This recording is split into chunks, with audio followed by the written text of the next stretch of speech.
2부입니다. 어떤 엄청난 일이 있었는지 찬찬히 봅시다. 1부는 고정 댓글에 링크 달아 놓을게요.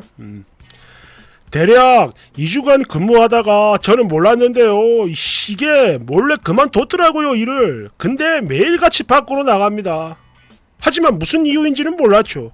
후에 알게 된 건 여기저기 페이스북으로 만난 사람들, 저의 지인들에게 돈을 빌리기 시작한 겁니다. 페이스북으로 만난 사람들이랑 제 지인들 말이죠. 작게는 20만원, 많게는 600만원, 그렇게 빌린 돈이 4,700만원입니다. 그리고 저한테는 8월 중순까지 숨겼어요. 그때부터 무작정 저에게 전투 모드에 돌입합니다. 정말 사소한 일로 다투기 시작을 했죠. 폰만 보지 말고 아들이랑 좀 놀아줘.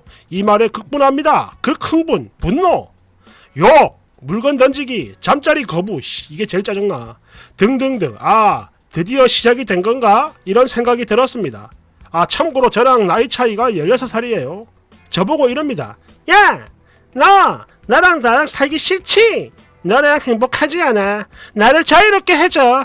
혼자 있고 싶어. 나갈래. 이러면서 폭력을 유도합니다. 때리고 싶었지만 그래도 참았어요. 남자니까. 그런데 그 다음날 집에 와보니까 마누라하고 아들이 같이 사라졌어요. 전화기는 꺼져 있습니다. 연락도 안 됩니다.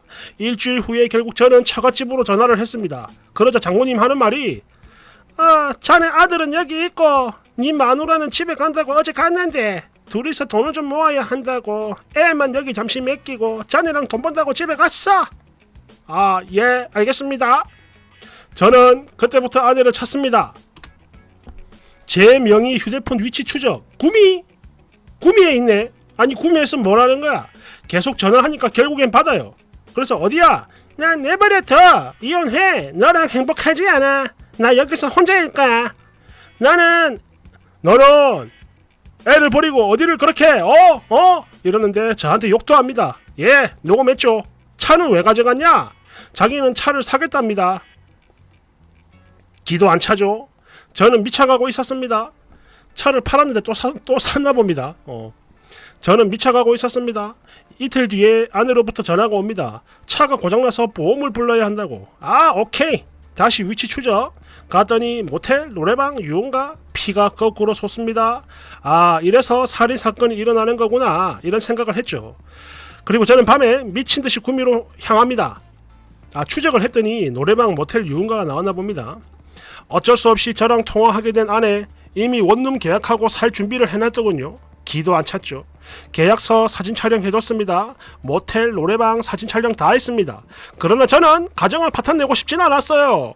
너무 외롭게 살아와서 또한 가장 중요한 아들이 있기 때문에 그래 마지막으로 한 번만 더 용서를 해주자. 용서해줄 테니 집에 가자. 결국 회유하여 집으로 데려왔습니다. 그리고 한 두어 달 조용히 지냈죠. 근데 저의 멘탈은 이미 죽어버렸습니다.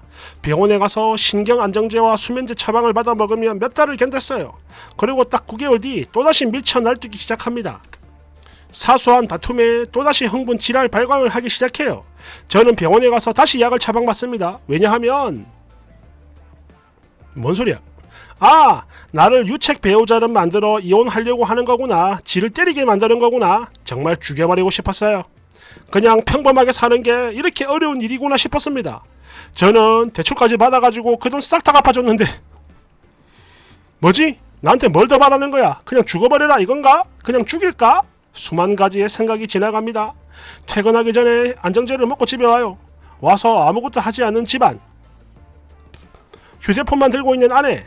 혼자 장난감 들고 노는 아들을 보며 우선 집안일을 하고 아들이랑 잠시 놀아주다가 수면제 하나를 먹고 잠이 듭니다. 그러기를 몇 달. 저는 이직을 위해 회사를 그만두고 한 달간의 휴식기를 갖기로 마음먹고 퇴사를 하게 됩니다. 하루 종일 집에서 집안일을 했죠. 그런데 아내는 놀 때 놀러 다니자며 계속 밖으로 나가 돈을 쓰게 만듭니다. 빚은 많은데 일도 쉬는데 좀 아껴 쓰자. 말이 안 통합니다. 그지 같아요. 또다시 속초로 가버립니다. 일주일 후 집으로 오는 길 카톡이 옵니다. 우린 행복이 없어. 아이를 위해 아름답게 헤어지자. 저는 일단 집으로 오라고 했습니다. 그러지 말고 집에 와라. 와서 이야기하자. 그런데 아내는 집으로 오지 않았어요. 계속 집으로 오라고 얘기해도 오지 않아. 그래 좋다. 그럼 이혼소송을 하자. 너 예전에 있었던 일로 이혼소송하겠다. 이렇게 하니까 아이를 다른 곳에 맡겨두고 집으로 홀로 왔습니다. 그래, 그럼 내일 합의 이혼하자. 아이는 내가 키우고 당신이 양육비를 보내라. 아이는 지가 키우겠다고 합니다. 물론 양육권이 있어야 한국에 머물 수 있을 테니까 말이죠. 수가 다 보여요. 저는 아이에게 관심이 없다고, 저는 키울 수 없다고. 그러면서 저는 아빠인 주제에 아이에게 관심이 없다며, 아니 뭔 말입니까 이게. 일단 넘어갈게요. 아니 왜도 매춘, 도박, 사채, 가출, 집에서는 페이스북만 하는 그런 여자를 아이를 키워야 합니까? 5세 미만 아이는 엄마가 키워야 한다고 합니다. 왜요? 우리나라 법이 대부분 그렇다고 합니다.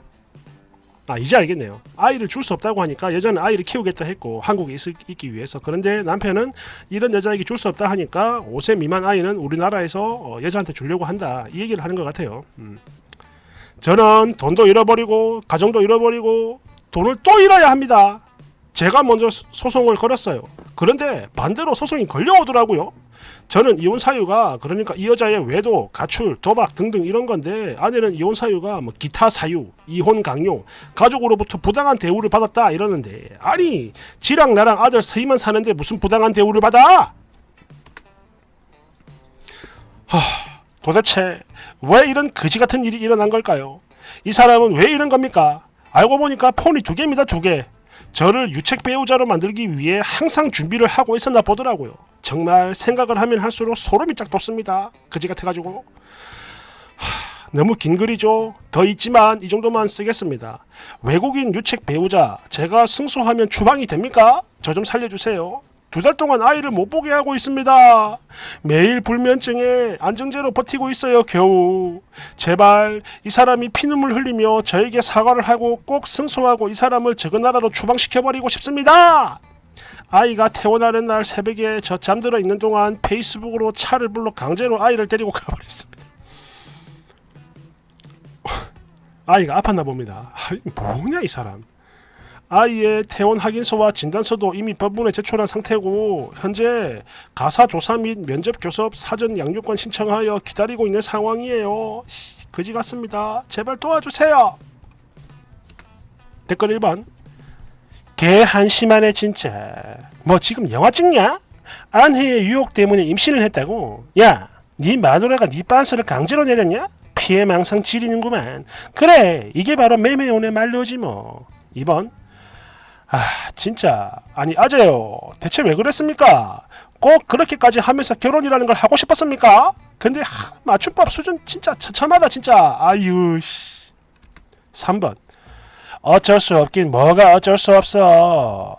지가 더 좋다며 빤스 내렸으면서 피해자인 척 코스프레는 개뿔. 4번.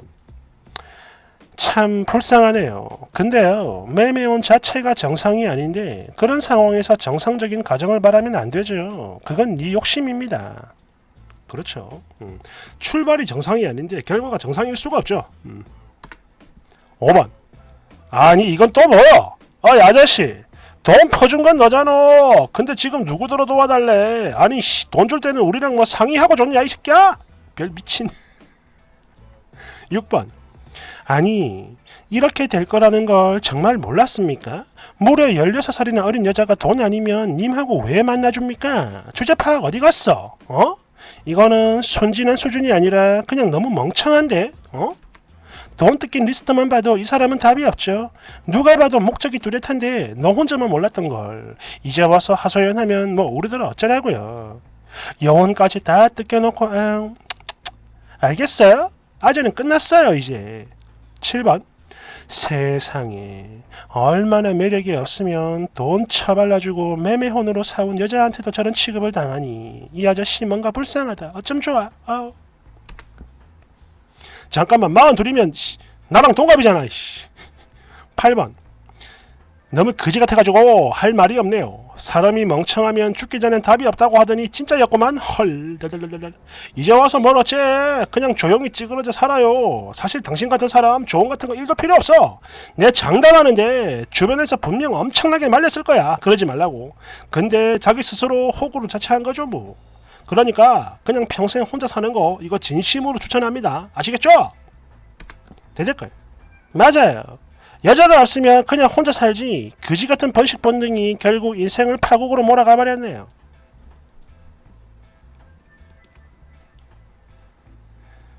이 썰 맨 처음 보면은 장모님이 초청을 했고 이게 연결을 해준 거잖아요. 불러가지고 매매혼인 거 확실히 매매혼인 것 같아요. 단지 이제 브로커가 아니고 진짜 장모였다는 거. 그 느낌이 좀 강하네요. 그러니까 아까 댓글에도 나와 있죠. 출발이 그지 같은데 결과가 좋을 수가 없어. 아름다울 수가 없습니다. 물론 그런 경우가 아주 드물긴 있겠죠. 근데 너는 아니라는 거. 감사합니다.